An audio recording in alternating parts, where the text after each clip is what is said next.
आज 2 अगस्त 2024 दिन रविवार श्रावण मास कृष्णपक्ष कर्कट 17 दिन। आज तृतीय नक्षत्र चतुर्थी रात्र 11:01 पर्यंत, पूर्वभद्र नक्षत्र रात्र 10:05 पर्यंत, कुंभचंद्र दिवा 3:26 पर्यंत, सूर्य दर्शन 5:23, सूर्यास्त 6:22। आज मिथुन विन्यासन गोटे घात चंद्र। आज मेषराशि घात 12।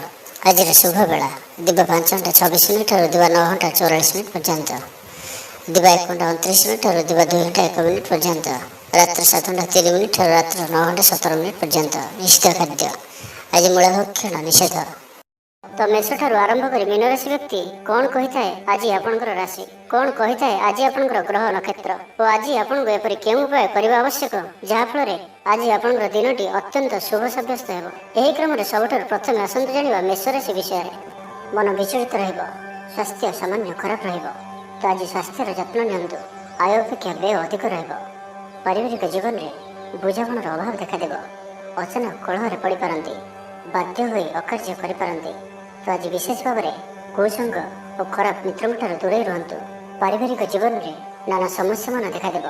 आज कौन बड़ निर्णय नेवा पूर्व अति कम 10 थर भाविक पड़ो, कारण आज आप किसी भूल निर्णय करें। आमोद प्रमोद प्रति आकर्षण बढ़, जानवाहन में यांत्रिक त्रुटि देखादेव। पड़ोशी मान संपर्क में तिक्तता देखादेव। पूर्व योजना अनुसार कार्य करें कौन ना कौन बाधा उपज, यात्रा आदि खर्च बढ़, कौन निकट संपर्क आपण प्रति विश्वासघातकता करें। से आज आपण को कहारी को भी आवश्यकता अधिक विश्वास करने ठीक नुहे। निजर कौन भी गुप्त कथा कहारी को भी कहतु ना, यह द्वारा समस्या पड़े। इच्छा न थी भी कौन गोटे कार्य बाध्य हो करने को पड़ो। हठात कौन कलह हाथी जड़ित हो पारती, से सावधान रहतु। योजन त्रुटि देखादेव। बंधु सहयोग मिलना नहीं, अवांछित परिस्थिति उपज। आर्थिक अवस्था परिवर्तन देखादेव। वृथा आलोचन समय नष्ट कर पश्चाताप करेंगे। कर्मक्षेत्र में सहकर्मी सहयोग मिलना नहीं, परिश्रम वृथा हो। मित्रों मिलता धोखा आपंकर चिंता बढ़ाइब। दान धर्म और सेवामूलक कार्य करने तथा निज कथा न भावी अन्य मानक किसी करवा आपन को शांति प्रदान कर। तो आज दिन टी आप शुभमय करने आज आप भगवान शिव को दर्शन करूँ और भगवान को निकट में बेलपत्र और सुबासित धला फल लगी करूँ। और आज आप कौन भी कम तरतर हो कौन निष्पत्ति नियंतु ना, यह आपण शुभ सब्यस्त हो। एवं आसतु वृष राशि विषय जाना। कौन शारीरिक कष्टर जोग बनुची, से आज आप जानवाहन चलवा समय विशेष सावधान रहिए और बाहर खाद्य पदार्थ और कुसंग ठारू संपूर्ण रूप से दूरे रहा पड़ो। पूर्व योजना सठिक समय कर बाधा उपज। आज कलहर संभावना रही, तो आज विशेष भाव में कथा कहवा समय सतर्कता अवलंबन करूँ। हठात किसी भी करूँ ना, समय को एपरी भाव में ही जावाक दिंतु। आशा कर दिगरू अर्थ प्राप्ति में बाधा उपज। शत्रुतार अपदस्थ हो पारती, कौन गोटे दुखद समाचार शुणा को मिल पारे। प्रायतः प्रत्येक कार्य किसी न कि बाधा उपज। भाई भाई मध्य मनोमालिन्य देखादेव। तो आज किसी भी कहवा पूर्व अति कम 10 थर भावतु, कारण आपंकर भल कथा भी लोक मान खराब लगिपे। अर्थर अनर्थ घटीपे, मानसिक उद्वेग बढ़, किसी अप्रिय परिस्थिति पड़ पारती। कौन करेंगे और कौन करेंगे नहीं, एपरी किसी परिस्थिति पड़ पारे, कारण आपण द्वारा भूल हो पारे। व्यापारी मान सामान्य धन लाभ में संतुष्ट होगा पड़ो। कौन गोटे कारण मन में सन्देह उपज। पिला माने अबाध्य हेबे, पाठपढ़ा सठिक भाव में मन लगे पारे ना। तो आज जो भी कार्य करेंगे भावी चिंती ही करने आवश्यक। दाम्पत्य जीवन साधारण रहिब, मुंडे सामान्य भारीपण रहिब। आज दिनटी आपण मिलामिशापूर्ण रहिब। बंधुवर्ग में अप्रिय हो पारती, व्यवहार बढ़, मर्यादा हानि आशंका बढ़, विचार में विभ्राट घटीपे। दिन अधिकांश समय कौन गोटे चिंतार रही पारती। कहार स्वास्थ्य को नहीं आप दुखर रे। कोर्ट कचेरी मामला आपंकर विपक्ष जापे, चापर पड़ कार्य करेंगे। तो आज दिन टी आप शुभमय करने आज आप निजर भोजन गोटे रुटी प्रथम काढ़ी नियंतु और ताहाको कौन गोटे गाई को खाइबा दिंतु। एवं आज आपंकर हृदय कथा बा निजर लक्ष्य क्या भी कहतु ना, यह आपण शुभ सब्यस्त हो। एवं आसतु मिथुन राशि विषय जाना। आज दिन टी आपण मिलामिशापूर्ण रहिब। गोटे एपरी व्यक्ति जी कि लंबा समय धरी आपंकर आखपाखे रोचंती, किंतु आपण अधिक ध्यान देउनथिले, आज आपण विषय गंभीर भाव में चिंता विचार करेंगे। माता पिता आशीर्वाद और सहयोग प्राप्त हो। मन उदास प्रकृतिर रहिब। ଶାରୀରିକ ସଚେତନତାର ଆବଶ୍ୟକତା ରହିଛି। କିଛି ଛୋଟ ମୋଟ ଶାରୀରିକ ସମସ୍ୟା ଦେଖାଦେଇପାରେ। ଚାକିରିଆଙ୍କ ଲାଗି କର୍ମକ୍ଷେତ୍ର ଶାନ୍ତିପ୍ରଦ ରହିବ। କୌଣସି ଗୋଟିଏ ଶୁଭ ଖବର ହସ୍ତଗତ ହେବ। ଆପଣଙ୍କର ଜୀବନରେ ପ୍ରସନ୍ନତା ଆଣିଦେବ। ପ୍ରିୟ ଲୋକଙ୍କ ସହିତ ଆନନ୍ଦିତ ହେବେ। କର୍ମଧାରାରେ ଉନ୍ନତି ଘଟିବ। ବ୍ୟବସାୟୀମାନଙ୍କ ଲାଗି ଦିନଟି ଶୁଭ। ବ୍ୟବସାୟରେ ଯଥେଷ୍ଟ ଉନ୍ନତି ଅନୁଭବ କରିବେ। ଭବିଷ୍ୟତ ପାଇଁ ଯୋଜନା ପ୍ରସ୍ତୁତ କରିବେ। ସମ୍ମାନିତ ହୋଇପାରନ୍ତି। ବ୍ୟାପାରୀମାନଙ୍କ ଲାଗି ଦିନଟି ସାଧାରଣ ରହିବ। ଇଚ୍ଛା ମୁତାବକ ଆୟ କରିପାରିବେ ନାହିଁ। ଜୀବନସାଥୀଙ୍କର ସହ ମନ୍ଦିରକୁ ଠାକୁର ଦର୍ଶନ ପାଇଁ ଯିବେ। ଆୟ ଓ ବ୍ୟୟ ସମାନ ରହିବ। ପାରିବାରିକ ଜୀବନ ସୁଖ ସମୃଦ୍ଧି ଭରା ରହିବ। ଷ୍ଟୁଡେଣ୍ଟସ୍ ପାଠପଢ଼ାର ଉତ୍ତମ ପ୍ରଦର୍ଶନ ଜାରି ରଖିବେ। ଘରର କୌଣସି ସଦସ୍ୟଙ୍କର ସହାୟତାରେ କୌଣସି କାମରେ ସଫଳତା ପ୍ରାପ୍ତ କରିବେ। ରାଜନୀତି କ୍ଷେତ୍ରରେ ଥିବା ବ୍ୟକ୍ତି, ଡକ୍ଟର ଓ ଇଞ୍ଜିନିୟର କ୍ଷେତ୍ରରେ ଥିବା ବ୍ୟକ୍ତିଙ୍କ ଲାଗି ଦିନଟି ସମ୍ପୂର୍ଣ୍ଣ ରୂପେ ଶୁଭ ସାବ୍ୟସ୍ତ ହେବ। ତେବେ ଆଜି କିଛି ନା କିଛି କଥାରେ ଆପଣ ଚିନ୍ତାରେ ରହିପାରନ୍ତି। ତ ଛୋଟିଆ ଛୋଟିଆ କଥାକୁ ଗୁରୁତ୍ୱର ସହିତ ନିଅନ୍ତୁ ନାହିଁ। ଅଧିକ ଚିନ୍ତା କରି ଆଜିର ଦିନଟିକୁ ଖରାପ କରନ୍ତୁ ନାହିଁ। ପ୍ରତ୍ୟେକ କାର୍ଯ୍ୟକୁ ଆତ୍ମବିଶ୍ୱାସ ଓ ଦୃଢ଼ତାର ସହିତ କରନ୍ତୁ। ପୁରୁଣା କଥାକୁ ଆଦୌ ମନକୁ ଆଣନ୍ତୁ ନାହିଁ। ଆପଣ ସଫଳ ରହିବେ। ବର୍ତ୍ତମାନର ସ୍ଥିତିକୁ ହିଁ ସ୍ୱୀକାର କରନ୍ତୁ, କାହିଁକିନା ବର୍ତ୍ତମାନରୁ ହିଁ ଭବିଷ୍ୟତର ନିର୍ଦ୍ଧାରଣ ହୋଇଥାଏ। ଆଜି କିଛି ବୃଥା କାର୍ଯ୍ୟରେ ବ୍ୟୟ ଘଟିବ। ମନ ଅସ୍ଥିର ରହିବ। କାର୍ଯ୍ୟବ୍ୟସ୍ତତା ବଢ଼ିବ। ପରିବାର ମଧ୍ୟରେ ସ୍ନେହ ଓ ଭଲ ପାଇବା ବୃଦ୍ଧି ହେବ। ତ ଆଜିର ଦିନଟିକୁ ଆପଣ ଶୁଭମୟ କରିବା ପାଇଁ ଆଜି ଆପଣ କିଛି ମିଠା ଜିନିଷ ଛୋଟ ପିଲାମାନଙ୍କୁ ବାଣ୍ଟନ୍ତୁ ଓ ଆଜି ଆପଣ କାହାର ବି କଥାକୁ ଅତି ସହଜରେ ଭରସା କରନ୍ତୁ ନାହିଁ। ଏହା ଆପଣଙ୍କ ପାଇଁ ଶୁଭ ସାବ୍ୟସ୍ତ ହେବ। ଏବେ ଆସନ୍ତୁ କର୍କଟ ରାଶି ବିଷୟରେ ଜାଣିବା। ଚାକିରି ଓ ବ୍ୟବସାୟୀ ଉଭୟଙ୍କ ପାଇଁ ଆଜିର ଦିନଟି ମିଳାମିଶାପୂର୍ଣ୍ଣ ରହିବ। ମନ ଦୁର୍ବଳ ହେବ। ଭାତୃ ବିବାଦ ପାଇଁ ଅଶାନ୍ତି ଉପୁଜିବ। କୁଟୁମ୍ବ ହେତୁକୁ ଅଶାନ୍ତି ବଢ଼ିବ। ପୈତୃକ ସମ୍ପତ୍ତି ଭାଗବଣ୍ଟନ ହୋଇପାରେ। କୋର୍ଟ କଚେରୀ ମାମଲା ଆପଣଙ୍କ ବିପକ୍ଷରେ ଯାଇପାରେ। ମନରେ ଅଶାନ୍ତି ଅନୁଭବ କରିବେ। ପରିସ୍ଥିତିରେ ଭୟ ଉପୁଜିବ। ଅଯଥା ଶତ୍ରୁ ବିବାଦରେ ପଡ଼ିପାରନ୍ତି। ତ ଆଜି ଆପଣ କାହାରିକୁ ବି ଅତି ସହଜରେ ବିଶ୍ୱାସ କରନ୍ତୁ ନାହିଁ ଓ ନିଜର କୌଣସି ଗୁପ୍ତ କଥା କାହାରିକୁ ବି କୁହନ୍ତୁ ନାହିଁ। ନିଶା ଦ୍ରବ୍ୟଠାରୁ ସମ୍ପୂର୍ଣ୍ଣ ରୂପରେ ଦୂରେଇ ରୁହନ୍ତୁ। ଆଜି କଳହର ସମ୍ଭାବନା ରହୁଅଛି। ତ ଆଜି ବିଶେଷ ଭାବରେ କଥା କହିବା ସମୟରେ ସତର୍କତା ଅବଲମ୍ବନ କରନ୍ତୁ। ହଠାତ୍ କିଛି ବି କରନ୍ତୁ ନାହିଁ। ସମୟକୁ ଏପରି ଭାବରେ ହିଁ ଯିବାକୁ ଦିଅନ୍ତୁ। ଆଶା କରିଥିବା ଦିଗରୁ ଅର୍ଥ ପ୍ରାପ୍ତିରେ ବାଧା ଉପୁଜିବ, କାରଣ ସମ୍ମାନହାନିର ଯୋଗ ବନୁଅଛି। ଅଯଥାରେ କୌଣସି ଗୋଟିଏ ବିବାଦରେ ଫସିପାରନ୍ତି। ସେଥିପାଇଁ ଆଜି ଆପଣ ଯେତେ ସମ୍ଭବ ମୌନ ଧାରଣ କରନ୍ତୁ ଓ ବାକି କଥା ହେବା ସମୟରେ ବାକ୍ ସଂଯମତା ଅବଲମ୍ବନ କରନ୍ତୁ। ସ୍ୱାସ୍ଥ୍ୟଗତ ସଚେତନତାର ଆବଶ୍ୟକତା ରହିଛି, କାରଣ କିଛି ଛୋଟ ମୋଟ ଶାରୀରିକ ଅସୁସ୍ଥତା ଦେଖାଦେଇପାରେ। ମୁଣ୍ଡବିନ୍ଧା ଓ ଆଣ୍ଠୁଗଣ୍ଠି ପରି କିଛି ସମସ୍ୟା ଭୋଗିପାରନ୍ତି, କିନ୍ତୁ ଆର୍ଥିକ ପକ୍ଷ ମଜବୁତ ରହିବ। ଖର୍ଚ୍ଚ କମ୍ ଓ ଆୟ ଅଧିକ ରହିବ। ଆଶା କରୁଥିବା ଦିଗରୁ ଅର୍ଥପ୍ରାପ୍ତି ହେବ। ପିତାଙ୍କର ସପୋର୍ଟ ପ୍ରାପ୍ତ ହେବ। ବନ୍ଧୁ ମିଳନ ସହ ଉତ୍ତମ ଭୋଜନର ଯୋଗ ରହୁଅଛି। କ୍ରୀଡ଼ାବିତମାନଙ୍କ ଲାଗି ସମ୍ପୂର୍ଣ୍ଣ ଦିନଟି ଶୁଭ। ବ୍ୟବସାୟୀମାନେ ଆଶା ମୁତାବକ ଲାଭ ପ୍ରାପ୍ତ କରିବେ। ଦେବଦର୍ଶନରେ ଆନନ୍ଦ ପାଇବେ। ଉଚ୍ଚ ଅଭିଳାଷୀ ହେବେ। ଚୋରି ଦ୍ରବ୍ୟର ସନ୍ଧାନ ପାଇବେ। ଛାତ୍ରଛାତ୍ରୀମାନେ ଜିଦ୍ଦି ସ୍ୱଭାବର ହେବେ। ଗୁରୁଜନମାନଙ୍କ ଆଜ୍ଞାକୁ ଅବଜ୍ଞା କରି ପଶ୍ଚାତାପ କରିବେ। ଆଜି ଅଧିକ ଧୈର୍ଯ୍ୟର ଆବଶ୍ୟକତା ପଡ଼ିବ। ତ ଆଜିର ଦିନଟିକୁ ଆପଣ ଶୁଭମୟ କରିବା ପାଇଁ ଆଜି ଆପଣ କୌଣସି ପଣ୍ଡିତ କିମ୍ବା ବ୍ରାହ୍ମଣଙ୍କ ଦ୍ୱାରା ନିଜର ଡାହାଣ ହାତରେ ରକ୍ଷାସୂତା ବାନ୍ଧନ୍ତୁ ଏବଂ ଆଜି ଆପଣ କୌଣସି ବ୍ୟକ୍ତି ନଥିବା ସମୟରେ ତାଙ୍କର କୌଣସି ଆଲୋଚନା କରନ୍ତୁ ନାହିଁ। ଏହା ଆପଣଙ୍କ ପାଇଁ ଶୁଭ ସାବ୍ୟସ୍ତ ହେବ। ଏବେ ଆସନ୍ତୁ ସିଂହରାଶି ବିଷୟରେ ଜାଣିବା। ଆର୍ଥିକ ମାମଲାକୁ ନେଇ ଯାତ୍ରା ସଫଳ ହେବ। ଜୀବନସାଥୀ ଆପଣଙ୍କୁ ବହୁତ ପ୍ରଶଂସା କରିବେ। କର୍ମକ୍ଷେତ୍ରରେ ଉତ୍ସାହର ସହିତ ସମସ୍ତ କାର୍ଯ୍ୟ ସମ୍ପାଦନ କରିବେ। ଆୟ ଉତ୍ତମ ରହିବ। ଆର୍ଥିକ ସ୍ଥିତିରେ ସୁଧାର ପାଇଁ କୌଣସି ନୂଆ ଯୋଜନା କରିପାରନ୍ତି। କ୍ୟାରିୟର କ୍ଷେତ୍ରରେ ଆଜି ଆପଣ ସଫଳ ରହିବେ। ଆଜି ଆପଣଙ୍କୁ କୌଣସି ଏକ ବଡ଼ ଦାୟିତ୍ୱ ମିଳିପାରେ। ଚାକିରି କିମ୍ବା ବିଜନେସ୍ ସହିତ ଜଡ଼ିତ କୌଣସି ବଡ଼ ନିର୍ଣ୍ଣୟ ନେବାକୁ ଚାହାନ୍ତି ତ ନେଇପାରନ୍ତି। ପାରିବାରିକ ଜୀବନ ସୁଖମୟ ରହିବ। ଆଜି ଆପଣ ସକାରାତ୍ମକ ବିଚାର ସମ୍ପନ୍ନ ରହିବେ ଓ ଯେ କେହି ବି ଆପଣଙ୍କ ପ୍ରତି ପ୍ରଭାବିତ ରହିବେ। ଆଜି ଆପଣ କାହାରିକୁ କିଛି ସାହାଯ୍ୟ ସହଯୋଗ କରିପାରନ୍ତି। କୌଣସି କାର୍ଯ୍ୟରେ ଜୀବନସାଥୀଙ୍କର ସହଯୋଗ ଲୋଡ଼ିପାରନ୍ତି।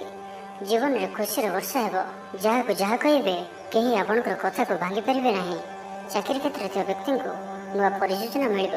ମନରେ ଧାର୍ମିକ କାର୍ଯ୍ୟ ପ୍ରତି ଶ୍ରଦ୍ଧା ବଢ଼ିବ। ପିଲାମାନଙ୍କ ସହ କୌଣସି ସ୍ଥାନକୁ ବୁଲି ଯାଇପାରନ୍ତି। କୌଣସି ଧାର୍ମିକ କିମ୍ବା ସାମାଜିକ କ୍ଷେତ୍ରରେ ପ୍ରଶଂସାର ପାତ୍ର ହୋଇପାରନ୍ତି। ପୂର୍ବ ଯୋଜନା ମୁତାବକ କାର୍ଯ୍ୟ କରିବେ। ଆର୍ଥିକ ପକ୍ଷ ମଜବୁତ ରହିବ। ଆଜି ଆପଣଙ୍କର ସ୍ୱାସ୍ଥ୍ୟ ଭଲ ରହିବ ଓ ସମ୍ପୂର୍ଣ୍ଣ ଦିନଟି ମନରେ ପ୍ରସନ୍ନତା ରହିବ।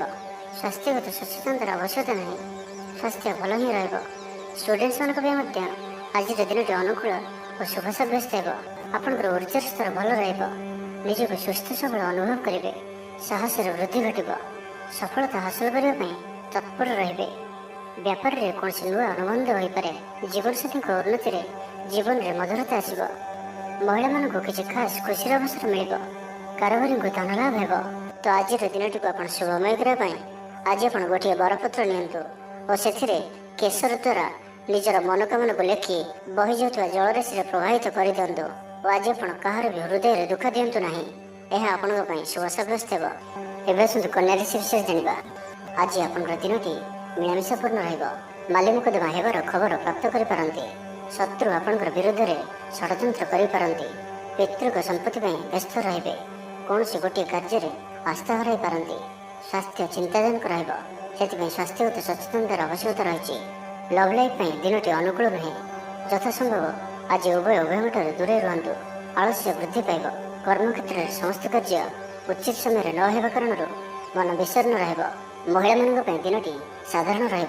दाम्पत्य जीवन में किसी छोट छोट समस्या देखादेव अजथार सम्मान हानि घटीपे व्यवसायी मान अल्प लाभ में संतुष्ट होगा पड़ो मोहरे पड़ कौन अकार्य करते से सावधान रुहतु जंजाल एड़ाइबार चेष्टा दिनटी कट जोगाजोग विफल हो लक्ष्य दूरे मनर बल कम पड़ोशी मान संपर्क में मनोमालिन्य देखादेव आज कलहर संभावना रही तो आज विशेष भाव में कथा कहवा समय सतर्कता अवलंबन करूँ हठात किसी भी करूँ ना समय को एपरी भाव में ही जावाक दिंतु आशा कर दिगरू अर्थ प्राप्ति में बाधा उपज आज अधिक धैर्यर आवश्यकता पड़ो चाकरी और व्यवसाय उभयों आज दिन मिलामिशापूर्ण इच्छा न था कार्य करने को बाध्य हे पिलाने जिदखोर स्वभाव रहे पिला चिंतित रही पारती अचानक कौन क्षेत्र सम्मुखीन होगा पड़ पाए तेज आज कौन अचणा लोक द्वारा उपकृत हे जहाँकि आपंकर भविष्य लाभकारी सिद्ध हो धैर्य और साहसर सहित कार्य कले प्रत्येक कार्य सफल हे तो आज दिन टी आप शुभमय करने आज आप गोटे तंबा पत्र जल भरी एवं से अल्प लाल चंदन पकाई भगवान सूर्यदेव को जल अर्पण करूँ और आज आप ब्लैक कलर को अवॉइड करूँ यह आपण शुभ सब्यस्त हो तुला राशि विषय जाना आज दिन टी आप साधारण स्वास्थ्य हेतु किसी समस्या देखादेव मुंडे भारीपण रखिर आज विशेष जत्न नियंतु आज दिन में मोबाइल कि कंप्यूटर आदि अधिक प्रयोग करूँ ना कष्टे अनिच्छा सत्वे कार्य निर्वाह करेंगे आय तुलन में व्यय अधिक होगा कारण चिंतित रे व्यापारी मैंने निजर व्यापार को बढ़ावाई किसी स्थान को जीवाशा करने को पड़पे पूर्व योजना मुताबक कार्य कर किसी बाधा उपज जीवन साथी सह मतभेद और मतद्वंद देखा दे पारे से आज आप कटु शब्दर व्यवहार करूँ ना और अन्यर मन में कष्ट होगा भाई शब्द भूल भी कहतु ना तो समस्या बढ़ीपे पाख पड़ोशी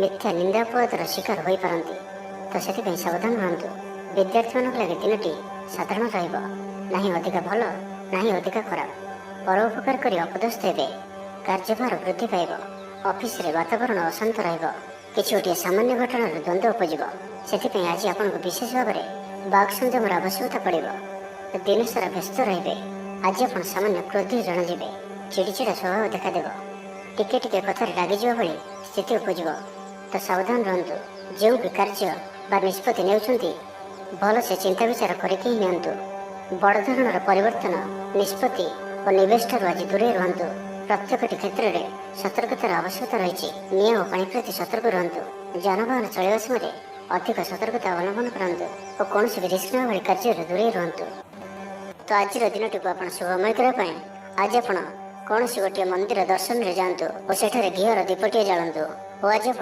लाल रंग को अवॉइड करूँ यह आपण शुभ सब्यस्त विचार से विषय जाना प्रतियोगितार सफल रे गुप्तधन प्राप्तिर जोग बनाऊँगी कौन से मूल्यवान द्रव्य मिल पारे आर्थिक अवस्था उन्नति घट आज आप अनुभव करेंगे कि केवल धन ही खुशी चाबी नुहे कार्यक्षेत्र में आपंकर योग्यतार चर्चा हो आपण प्रत्येक क्षेत्र में प्रवीण जनाजे धैर्यर यह स्तर को धारण करूँ नुआ कार्य प्रति रुचि बढ़ आपन को अधिकारी सहयोग मिल आर्थिक स्थिति उन्नति परिलक्षित हो कौन गोटे शुभ खबर हस्तगत हो आपण जीवन में प्रसन्नता आनीदेव प्रिय लोक सहित आनंदित हे व्यवसायी मान लगे दिनटी शुभ व्यवसाय यथेष्ट उन्नति अनुभव करेंगे भविष्य योजना प्रस्तुत करेंगे सम्मानित हो पारती परिवार मध्य स्नेह और भल पाइबा वृद्धि हे कहार साहाय्य सहयोग आपण लाभकारी सिद्ध हो किंतु आज आप क्या भी ଆବଶ୍ୟକତାଠାରୁ ଅଧିକ ଭରସା କରନ୍ତୁ ନାହିଁ।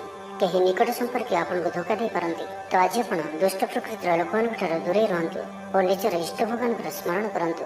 ସମ୍ପୂର୍ଣ୍ଣ ଦିନଟି ହସ ଖୁସିରେ କଟିବ। ଲଭ୍ ଲାଇଫ୍ ପାଇଁ ଦିନଟି ଶୁଭ। ମହିଳାମାନେ ଧର୍ମକର୍ମରେ ମନ ଦେବେ। ଆଜି ଆପଣଙ୍କ ପ୍ରତ୍ୟେକ କାର୍ଯ୍ୟରେ ସଫଳତାର ସମ୍ଭାବନା ଅଧିକ ରହିବ। ଅତିରିକ୍ତ ଉର୍ଜାର ଅନୁଭବ କରିବେ। ଦାୟିତ୍ୱ ଓ ଅଧିକାର ବଢ଼ିବ। ଧନ ସଞ୍ଚୟ ପାଇଁ ଆଗ୍ରହ ଉପୁଜିବ। ଆପଣଙ୍କ ଲାଗି ଆଜିର ଦିନଟି ଉତ୍ତମ ରହିବ। ଶରୀର ସୁସ୍ଥ ଓ ମନ ଭଲ ରହିବ। ଉର୍ଜାବାନ ଜଣାଯିବେ। ସମାଜରେ ମାନ ସମ୍ମାନରେ ବୃଦ୍ଧି ହେବ। ଆପଣ ଆଧ୍ୟାତ୍ମିକ ଦିଗ ଆଡ଼କୁ ଅଧିକ ଆକର୍ଷିତ ରହିବେ। କୌଣସି ଗୋଟିଏ ଅଭିଳାଷ ପୂରଣ ହେବ। କର୍ମଧାରାରେ ଉନ୍ନତି ଘଟିବ। ତ ଆଜିର ଦିନଟିକୁ ଆପଣ ଶୁଭମୟ କରିବା ପାଇଁ ଆଜି ଆପଣ ଓମ୍ ନମଃ ଶିବାୟ ଏହି ମନ୍ତ୍ରଟିକୁ ଅଧିକରୁ ଅଧିକ ଜପ କରନ୍ତୁ ଓ କୌଣସି ଗୋଟିଏ ଗାଈକୁ ପେଟ ପୂରା ଖାଇବାକୁ ଦିଅନ୍ତୁ। ଏବଂ ଆଜି ଆପଣ କାହାରି ଉପରେ ବି ଅଧିକ କ୍ରୋଧ କରନ୍ତୁ ନାହିଁ। ଏହା ଆପଣଙ୍କ ପାଇଁ ଶୁଭ ସାବ୍ୟସ୍ତ ହେବ। ଏବେ ଆସନ୍ତୁ ଧନୁରାଶି ବିଷୟରେ ଜାଣିବା। ଛାତ୍ରଛାତ୍ରୀମାନଙ୍କ ଲାଗି ଦିନଟି ଅନୁକୂଳ ଓ ଶୁଭ ସାବ୍ୟସ୍ତ ହେବ। ଆଜି ଆପଣଙ୍କ ପାଇଁ ଭଲ ଦିନଟିଏ। ଆଜି ଆପଣଙ୍କର ସୁନ୍ଦର ବ୍ୟକ୍ତିତ୍ୱ ଅନ୍ୟମାନଙ୍କୁ ଆକର୍ଷିତ କରିବ। ଆଜି ଆପଣ କିଛି ବି କରନ୍ତୁ ଆପଣଙ୍କୁ ସଫଳତା ମିଳିବ। ଆପଣ ଅଧିକ ଲୋକପ୍ରିୟ ଅଟନ୍ତି। ଆପଣ ସୃଜନାତ୍ମକ ବି ଅଟନ୍ତି ଓ ନମ୍ର ମଧ୍ୟ ଅଟନ୍ତି। ଆପଣଙ୍କର ଏହି ଗୁଣ ହିଁ ଆପଣଙ୍କୁ ଏହି ସ୍ତରରେ ରଖିଅଛି। ଚାଲାକିପଣ ଓ ଅଭିମାନକୁ ନିଜ ଉପରେ ହାବି ହେବାକୁ ଦିଅନ୍ତୁ ନାହିଁ। ଆତ୍ମବିଶ୍ୱାସ ସହିତ କାର୍ଯ୍ୟ କରିବା ଆପଣଙ୍କ ପାଇଁ ଲାଭକାରୀ ହେବ। ଆଜିର ସମ୍ପୂର୍ଣ୍ଣ ଦିନଟି ଆପଣଙ୍କର ମନ ପ୍ରଫୁଲ୍ଲ ରହିବ। ଶାରୀରିକ ସୁସ୍ଥତା ପାଇଁ ଯୋଗ ବ୍ୟାୟାମକୁ ଗୁରୁତ୍ୱ ଦେବେ। କର୍ମକ୍ଷେତ୍ରରେ ଉଚ୍ଚ ଅଧିକାରୀଙ୍କଠାରୁ ପ୍ରଶଂସା ପାଇବେ। ଆପଣଙ୍କର ଜୀବନରେ ପ୍ରସନ୍ନତା ଆଣିଦେବ। ପ୍ରିୟ ଲୋକଙ୍କ ସହିତ ଆନନ୍ଦିତ ହେବେ। କର୍ମଧାରାରେ ଉନ୍ନତି ଘଟିବ। ପଡ଼ୋଶୀ ଓ ବନ୍ଧୁମାନଙ୍କ ସହ ସମ୍ପର୍କରେ ସୁଧାର ଆସିବ। ବ୍ୟବସାୟୀମାନଙ୍କ ଲାଗି ଦିନଟି ଇଚ୍ଛା ମୁତାବକ ଫଳ ଦେଲା ପରି ରହିବ। ବ୍ୟାପାରକୁ ଆହୁରି ଉନ୍ନତ କରିବା ପାଇଁ କୌଣସି ନୂଆ ଯୋଜନା ମଧ୍ୟ କରିପାରନ୍ତି। ରଚନାତ୍ମକ କାର୍ଯ୍ୟରେ ସଫଳତା ପ୍ରାପ୍ତ କରିବେ ଓ ସଙ୍ଗୀତ କ୍ଷେତ୍ରରେ ଥିବା ବ୍ୟକ୍ତିବିଶେଷଙ୍କ ଲାଗି ଆଜିର ଦିନଟି ମନେ ରଖିବା ଭଳି ରହିବ। ଚାରିଦିଗରୁ ସଫଳତା ପ୍ରାପ୍ତ ହେବ। ଆପଣଙ୍କର ମନରେ ସନ୍ତୋଷର ଭାବନା ବଢ଼ିବ। ପିତାଙ୍କର ଆଶୀର୍ବାଦ ପ୍ରାପ୍ତ ହେବ। ତେବେ ଆଜି ମଧ୍ୟାହ୍ନ ସମୟରେ ଅଳ୍ପ ଚିନ୍ତାଜନକ ପରିସ୍ଥିତିରେ ସମୟ କଟିପାରେ। ସେଥିପାଇଁ ଆଜି ଆପଣ ଦୁଷ୍ଟ ବ୍ୟକ୍ତି ଓ ଦୁଷ୍ଟ ପ୍ରବୃତ୍ତିରେ ଦୂରେଇ ରୁହନ୍ତୁ। ଲଭ୍ ଲାଇଫ୍ ପାଇଁ ଦିନଟି ଅନୁକୂଳ।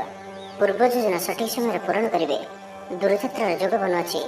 ଅଫିସ୍ କାମରେ ବାହାରକୁ ଯାଇପାରନ୍ତି। ପ୍ରତ୍ୟେକ କାର୍ଯ୍ୟକୁ ସଫଳତାର ସହିତ ସମ୍ପନ୍ନ କରିବେ। ବନ୍ଧୁ ସମ୍ପର୍କ ବୃଦ୍ଧି ହେବ। ଆୟ ଭଲ ରହିବ। ପାରିବାରିକ ଶାନ୍ତି ଶୃଙ୍ଖଳା ବଜାୟ ରହିବ। କୌଣସି ଗୋଟିଏ ଶୁଭ ଖବର ହସ୍ତଗତ ହେବ। ତ ଆଜିର ଦିନଟିକୁ ଆପଣ ଶୁଭମୟ କରିବା ପାଇଁ ଆଜି ଆପଣ ଆପଣଙ୍କର ନିଜର ଗୃହରେ ଥିବା ମନ୍ଦିରର କବାଟରେ ହଳଦୀ ଦ୍ୱାରା ସ୍ୱସ୍ତିକର ଚିହ୍ନ ଆଙ୍କନ୍ତୁ ଓ ଆଜି ଆପଣ କାହାର ବି ଥଟ୍ଟା ପରିହାସ କରନ୍ତୁ ନାହିଁ। ଏହା ଆପଣଙ୍କ ପାଇଁ ଶୁଭ ସାବ୍ୟସ୍ତ ହେବ।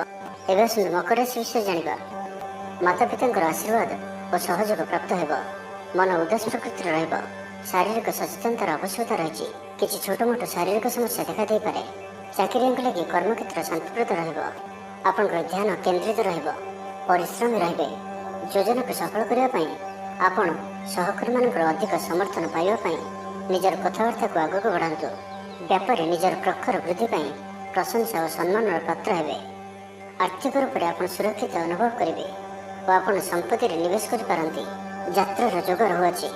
କୌଣସି ଧାର୍ମିକ ସ୍ଥାନ ଭ୍ରମଣ କରିବାକୁ ଯାଇପାରନ୍ତି। ଆଜି ଆପଣଙ୍କର ଆତ୍ମବିଶ୍ୱାସ ଉଚ୍ଚ ରହିବ। ସାହି ପଡ଼ିଶା ଆପଣଙ୍କର ବ୍ୟବହାରରେ ଖୁସି ରହିବେ। ଛାତ୍ରଛାତ୍ରୀମାନଙ୍କ ଲାଗି ଦିନଟି ଶୁଭ। ଛାତ୍ରଙ୍କୁ ଶିକ୍ଷକଙ୍କ ସାହାଯ୍ୟ ମିଳିବ। ସାମାଜିକ ରୂପରେ ଆପଣ ସକ୍ରିୟ ରହିବେ। ଯଦି ଆପଣ ଅବିବାହିତ ଅଛନ୍ତି ତ ବିବାହକୁ ନେଇ ବିଚାର କରିବେ। ଆପଣ ଆନ୍ତରିକ ଶାନ୍ତି ପ୍ରାପ୍ତ କରିବା ପାଇଁ ଧ୍ୟାନ କରିବା ମୋଡ଼ରେ ଅଛନ୍ତି। ଘରର ସମସ୍ୟାମାନଙ୍କରେ ଭାଗ ନେବା ଦ୍ୱାରା ସମାଧାନର ବାଟ ପାଇବେ।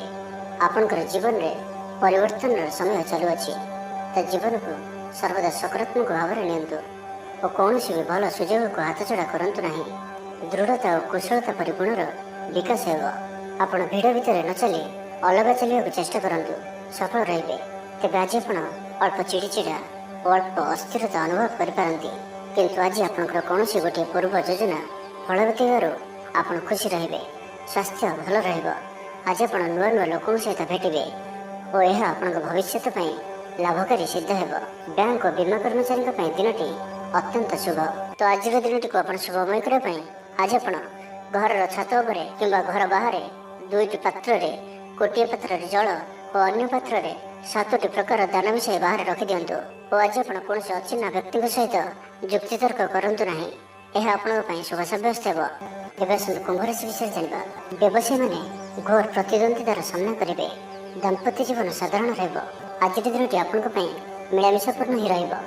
ହଠାତ୍ କିଛି ଶାରୀରିକ ଅସୁସ୍ଥତା ଦେଖାଦେବ, ମନ ଦୁର୍ବଳ ହେବ, ଅଯଥାରେ ଖର୍ଚ୍ଚାନ୍ତ ହେବେ, ଡାକ୍ତରଙ୍କ ପରାମର୍ଶ ଲୋଡ଼ିପାରନ୍ତି। ସେଥିପାଇଁ ଆଜି ଆପଣ ବିଶେଷ ଭାବରେ ସ୍ୱାସ୍ଥ୍ୟକୁ ଜଗି ରଖି ଚଳନ୍ତୁ। ବାହାରର ଖାଦ୍ୟ, ଜଙ୍କ ଫୁଡ୍ ଓ ଫାଷ୍ଟଫୁଡ୍ ପରି ଖାଦ୍ୟରୁ ଦୂରେଇ ରୁହନ୍ତୁ। ଶରୀରର ଯତ୍ନ ନିଅନ୍ତୁ, ଅବହେଳା କରନ୍ତୁ ନାହିଁ। ଯାତ୍ରାରେ ବିଘ୍ନ ଘଟିପାରେ, ଅଜାଣତରେ ପ୍ରତାରିତ ହୋଇପାରନ୍ତି, ପ୍ରିୟ ବ୍ୟକ୍ତିଙ୍କ ସହ ମନାନ୍ତର ଦେଖାଦେବ। ଆଜି କୌଣସି ବି ବଡ଼ ଧରଣର ନିବେଶ ଓ ନିର୍ଣ୍ଣୟ ନିଅନ୍ତୁ ନାହିଁ, ଆପଣଙ୍କ ଦ୍ୱାରା ଭୁଲ ନିର୍ଣ୍ଣୟ ହୋଇପାରେ। ଆଜିର ଦିନଟିକୁ ଏପରି ଭାବରେ ହିଁ ଯିବାକୁ ଦିଅନ୍ତୁ। ପଡ଼ୋଶୀମାନେ କିଛି ଅସୁବିଧାରେ ପକାଇ ପାରନ୍ତି। କ'ଣ କରିବେ ଓ କ'ଣ କରିବେ ନାହିଁ କିଛି ସ୍ଥିର କରିପାରିବେ ନାହିଁ। ଆଜି କଳହର ସମ୍ଭାବନା ରହୁଅଛି, ତ ଆଜି ବିଶେଷ ଭାବରେ କଥା କହିବା ସମୟରେ ସତର୍କତା ଅବଲମ୍ବନ କରନ୍ତୁ। ହଠାତ୍ କିଛି ବି କରନ୍ତୁ ନାହିଁ, ସମୟକୁ ଏପରି ଭାବରେ ହିଁ ଯିବାକୁ ଦିଅନ୍ତୁ। ଆଶା କରିଥିବା ଦିଗରୁ ଅର୍ଥ ପ୍ରାପ୍ତିରେ ବାଧା ଉପୁଜିବ। ଅଧିକ ପରିଶ୍ରମ କରିବେ, କିନ୍ତୁ ପରିଶ୍ରମ ଅନୁଯାୟୀ ଫଳପ୍ରାପ୍ତି ହେବାରେ କିଛି ନା କିଛି ବାଧା ଉପୁଜିବ। ମାନ ସମ୍ମାନ ଉପରେ ଆଞ୍ଚ ଆସିବ। ସେଥିପାଇଁ ଆଜି ସମ୍ପୂର୍ଣ୍ଣ ରୂପେ ଖରାପ ମିତ୍ର ଓ କୁସଙ୍ଗଠାରୁ ଦୂରେଇ ରୁହନ୍ତୁ। ବରଂ ଏକାକୀ ରୁହନ୍ତୁ, କିନ୍ତୁ ଖରାପ ମିତ୍ରଙ୍କ ସହ ଆଜି ବିଲକୁଲ ବି ମିଶନ୍ତୁ ନାହିଁ, କାରଣ ଆପଣ ଅକାରଣରେ ହିଁ ସମସ୍ୟା ଭିତରକୁ ଛନ୍ଦି ହୋଇପାରନ୍ତି। ମନର କଥାରେ ନ ଯାଇ ବିବେକର ସାହାରା ନିଅନ୍ତୁ, ଭୁଲ ହେବ ନାହିଁ। ଆଜି କିଛି ବି କହିବା ପୂର୍ବରୁ ଭଲସେ ଚିନ୍ତା ବିଚାର କରନ୍ତୁ, କାରଣ କେହି ଆପଣଙ୍କର କଥାର ଅର୍ଥକୁ ଅନର୍ଥ କରିପାରେ। ଆଜି ସମସ୍ତ ଗୁରୁତ୍ୱପୂର୍ଣ୍ଣ ନିର୍ଣ୍ଣୟକୁ ଧ୍ୟାନପୂର୍ବକ ନିଅନ୍ତୁ, ଶୀଘ୍ରତା କରନ୍ତୁ ନାହିଁ। ଛାତ୍ରଛାତ୍ରୀମାନେ ବିଶୃଙ୍ଖଳିତ ହେବେ, ସମୟର ଅପଚୟ କରି ପଶ୍ଚାତାପ କରିବେ। ତ ଆଜିର ଦିନଟିକୁ ଆପଣ ଶୁଭମୟ କରିବା ପାଇଁ ଆଜି ଆପଣ ସ୍ନାନ କରିବା ପରେ ଗୋଟିଏ ତମ୍ବାର ପାତ୍ରରେ ଜଳ ନେଇ ସେଥିରେ ଅଳ୍ପ କୁକୁମ ପକାଇ ସୂର୍ଯ୍ୟଦେବଙ୍କୁ ଜଳ ଅର୍ପଣ କରନ୍ତୁ। ଓ ଆଜି ଆପଣ କୌଣସି ବି ବୟସ୍କ ବ୍ୟକ୍ତିଙ୍କର ଅପମାନ କରନ୍ତୁ ନାହିଁ, ଏହା ଆପଣଙ୍କ ପାଇଁ ଶୁଭ ସାବ୍ୟସ୍ତ ହେବ। ଏବେ ଆସନ୍ତୁ ମିଲରାଶି ବିଷୟରେ ଜାଣିବା। ଆଜି ଆପଣଙ୍କୁ କିଛି ସମସ୍ୟାମାନଙ୍କର ସମ୍ମୁଖୀନ ହେବାକୁ ପଡ଼ିପାରେ। ଆଜି ଆପଣ କୌଣସି ବି ନିର୍ଣ୍ଣୟ ଶୀଘ୍ରତାପୂର୍ବକ ନିଅନ୍ତୁ ନାହିଁ ଓ ରିସ୍କ ନେବା ଭଳି କାର୍ଯ୍ୟ କରନ୍ତୁ ନାହିଁ। ଆପଣଙ୍କର କେହି ନିକଟ ସମ୍ପର୍କୀୟ ଆପଣଙ୍କୁ ହଇରାଣ ହରକତ କରିପାରନ୍ତି, ତ ସାବଧାନ ରୁହନ୍ତୁ। ଆଜିର ଯାତ୍ରା ଆପଣଙ୍କର ସାର୍ଥକ ରହିବ। ମିତ୍ର ଓ ଶୁଭଚିନ୍ତକ ଆପଣଙ୍କର ସମର୍ଥନ କରିବେ। ଅଚାନକ ଧନପ୍ରାପ୍ତି ପରି ଯୋଗ ବନୁଅଛି। ପିଲାମାନଙ୍କ ତରଫରୁ କୌଣସି ଶୁଭ ଖବର ପ୍ରାପ୍ତ କରିବେ। ଆତ୍ମବିଶ୍ୱାସରେ ବୃଦ୍ଧି ଦେଖାଦେବ। ଯେଉଁ ବି କର୍ମ ଆଜି ହାତକୁ ନେବେ ତାକୁ ଶେଷ ନ କରିବା ପର୍ଯ୍ୟନ୍ତ ବସିବେ ନାହିଁ। ପାରିବାରିକ ଜୀବନରେ ବୁଝାମଣା ଦେଖାଦେବ। ପଡ଼ୋଶୀମାନଙ୍କ ସହ ସୁସମ୍ପର୍କ ବଜାୟ ରହିବ। ଷ୍ଟୁଡେଣ୍ଟସମାନଙ୍କ ଲାଗି ଦିନଟି ଶୁଭ। ବ୍ୟବସାୟୀ ଆଶା ଅନୁରୂପ ଲାଭପ୍ରାପ୍ତ କରିବେ, ତେବେ ଚାକିରି କ୍ଷେତ୍ରରେ ଅଳ୍ପ ବାଧା ରହୁଅଛି। ସହକର୍ମୀମାନଙ୍କ ଅସହଯୋଗ ମାନସିକ ଚିନ୍ତା ବଢ଼ାଇବ। ତ ଆଜି ଆପଣ ଅଫିସରେ ଅଯଥା ଯୁକ୍ତିତର୍କରୁ ଦୂରେଇ ରୁହନ୍ତୁ। ଶରୀର ସୁସ୍ଥ ଓ ମନ ପ୍ରଫୁଲ୍ଲ ରହିବ। ଆୟରେ ସାମାନ୍ୟ ଉନ୍ନତି ପରିଲକ୍ଷିତ ହେବ। ଭବିଷ୍ୟତକୁ ନେଇ କୌଣସି ନୂଆ ଯୋଜନା କରିପାରନ୍ତି। ବ୍ୟବସାୟୀମାନେ ମଧ୍ୟ ନିଜର ବ୍ୟବସାୟକୁ ବଢ଼ାଇବା ଲାଗି କୌଣସି ଯୋଜନା ପ୍ରସ୍ତୁତ କରିପାରନ୍ତି, କିନ୍ତୁ ଆଜି ଆପଣ କୌଣସି ବଡ଼ ଧରଣର ନିବେଶ କରନ୍ତୁ ନାହିଁ। ଆପଣଙ୍କୁ କ୍ଷତି ସହିବାକୁ ପଡ଼ିପାରେ। ଅତିଶୀଘ୍ର କାହାରିକୁ ବି ବିଶ୍ୱାସ କରନ୍ତୁ ନାହିଁ। ଛୋଟିଆ ଅବସରରୁ ବି ବଡ଼ ଧରଣର କାମର ଆରମ୍ଭ ହୋଇଥାଏ, ତ କୌଣସି ବି ଅବସରକୁ ହାତରୁ ଯିବାକୁ ଦିଅନ୍ତୁ ନାହିଁ। ଆପଣ ସଫଳତା ଆଡ଼କୁ ଅଗ୍ରସର ଅଟନ୍ତି, ତ ଧୈର୍ଯ୍ୟ ଓ ଆତ୍ମବିଶ୍ୱାସ ସହିତ ଆଗକୁ ବଢ଼ନ୍ତୁ। ଆଜି କଥା କଥାରେ ଲୋକଙ୍କୁ ବାନ୍ଧି ରଖିବେ। ଲୋକମାନେ ଆପଣଙ୍କର ବ୍ୟକ୍ତିତ୍ୱ ପ୍ରତି ଆକର୍ଷିତ ରହିବେ। ତ ଆଜିର ଦିନଟିକୁ ଆପଣ ଶୁଭମୟ କରିବା ପାଇଁ ଆଜି ଆପଣ କୌଣସି ମନ୍ଦିର କିମ୍ବା ଧର୍ମାନୁଷ୍ଠାନରେ କିଛି ସମୟ ପାଇଁ ସେବା ଦିଅନ୍ତୁ ଏବଂ ଆଜି ଆପଣ ମିଛ କୁହନ୍ତୁ ନାହିଁ। ଏହା ଆପଣଙ୍କ ପାଇଁ ଶୁଭ ସାବ୍ୟସ୍ତ ହେବ।